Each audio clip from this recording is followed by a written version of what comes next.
ध्यान दीजिए, boyfriend girlfriend ये प्रायः नए नए बच्चे बना लेते हैं।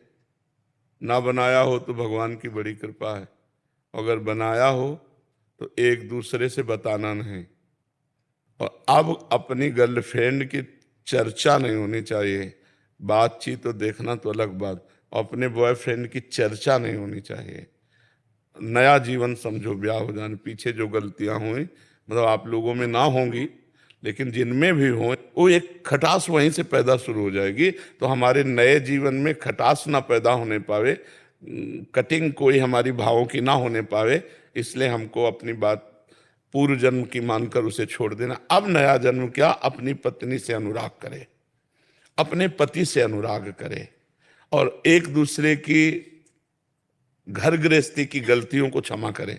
जैसे त्रुटियां हो जाती हैं, उसमें नाराज हो जाते हैं, तो एक नाराज हो तो दूसरा शांत हो जाए। जब वो शांत हो तब उस बात को निर्णय कर ले, मारपीट लड़ाई झगड़ा ये ना करे। और पत्नी को चाहिए कि पति की प्रसन्नता के लिए सास ससुर की, अपनी नंद की, अपने देवर की धर्मानुसार सेवा करे, जिससे पति को प्रसन्नता प्राप्त हो।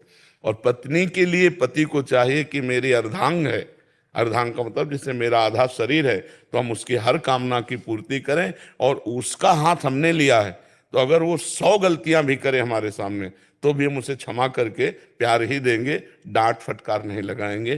तो कभी विच्छेद हो ही नहीं सकता संबंध। अब जैसे ब्याह हुआ,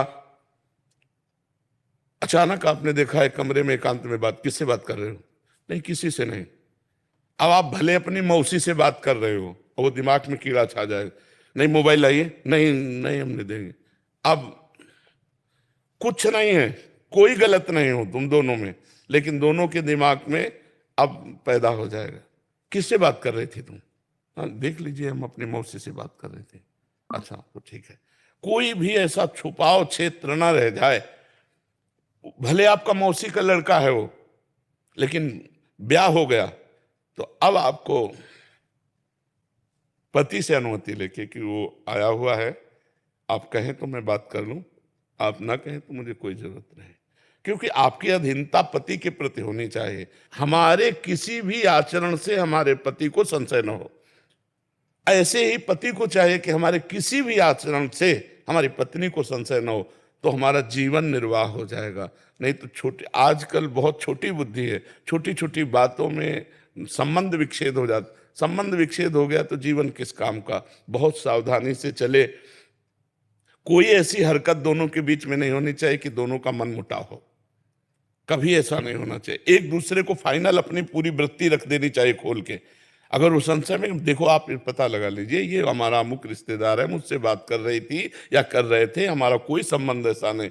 क्योंकि ये बातें अंतर में जब बैठ जाती हैं तो फिर प्यार करते हुए भी वो संशय बना रहता है, और वो संशय ऐसा पुष्ट हो जाता है कि फिर आगे चल करके मन मलिन हो जाता है। इसलिए दोनों लोग सावधान रहिए, पीछे जो कभी कुछ तो उसको भूल जाइए, आगे नया जीवन आपका मंगलमय हो। और भगवान का नाम जप कीजिए, थोड़ी देर दोनों मिलकर भगवान की पूजा कीजिए, जिससे भगवान आपके जीवन को मंगलमय रखें। क्योंकि आराधना अत्यंत आवश्यक है।